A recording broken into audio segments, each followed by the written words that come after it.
voice little more than a whisper. "Brian, you know Brian, the senior in my algebra class? He came by my house the other day," she squealed. "Hannah, he wants to go out." "Really?" Hannah took a huge bite of salad. It didn't keep her from talking. "I thought you couldn't date a senior." "I can't," Millie grinned. "My parents think he's a junior." "Yikes." Hannah took another bite. "When they find out, you'll be grounded until summer." "So?" Millie made a brushing gesture with her hands. "My dad's gone till then anyway. He'll never know." She raised her shoulders a few times and glanced at the others. "Besides, nothing ever happens when I'm grounded. My parents always forget about it." Catherine finished her pop and pushed her can to the middle of the table. "My parents took my cell away, which stinks, just because I'm getting a D in English." She exhaled hard, and her frown became the beginning of a grin. "But at least I don't get grounded." "Yeah." Hannah took another 2 bites.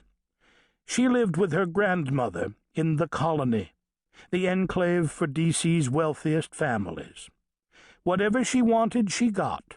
She could stay out late, date whomever, and she never lost her cell or her privileges. Not that she took advantage of the situation. She was too busy to get in trouble." "You're blowing me off tonight?" Catherine plopped her elbows on the table and stared at Hannah. "You have yearbook." She made a face. "Frank Givens in biology told me." "Uh-oh." Hannah downed another bite of salad and grabbed her Palm Pilot from her coach purse. A few key taps, and she had her schedule up. Yep, yearbook 5 to 7. She would call for a ride after that. Her grandmother had a full-time driver, Buddy Bingo, a retired Navy guy. Buddy was available whenever Hannah needed him. She took another bite of salad, and then scrolled down. "You're right." She looked up at Catherine. "We were supposed to study." "That's what I'm saying." Catherine gave an exaggerated sigh. "We planned it a week ago." "I remember." Hannah raked her hand through her thick, dark hair. "Give me a minute." A few more taps on her palm.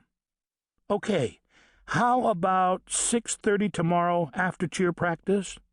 Dance classes are at 8 this week." She found Catherine's eyes again. "That gives us 90 minutes. Before Catherine could answer, 2 guys, a blonde and a freckle-faced brunette, walked up. Both were juniors on the debate team, sons of senators. The blonde took a step closer. He wore his usual cocky smile, the one that convinced so many of her friends to fall at his feet. "How's TJ's finest freshman?" "Well," Hannah lowered her chin and raised her brow at the boy. She wasn't interested, so why not have a little fun? "We're fantastic."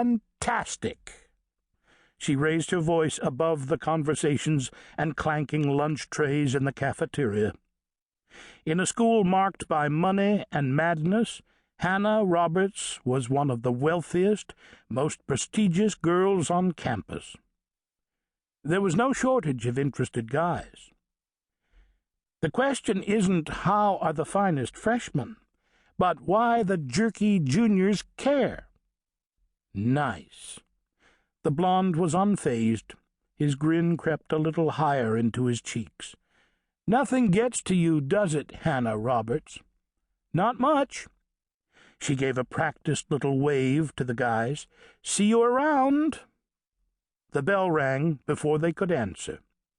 The blonde cocked his head. "Give me a call when you want a real man, Hannah." "Okay." She took a long sip of water.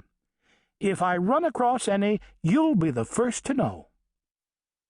They walked away, Freckleface laughing at Blondie.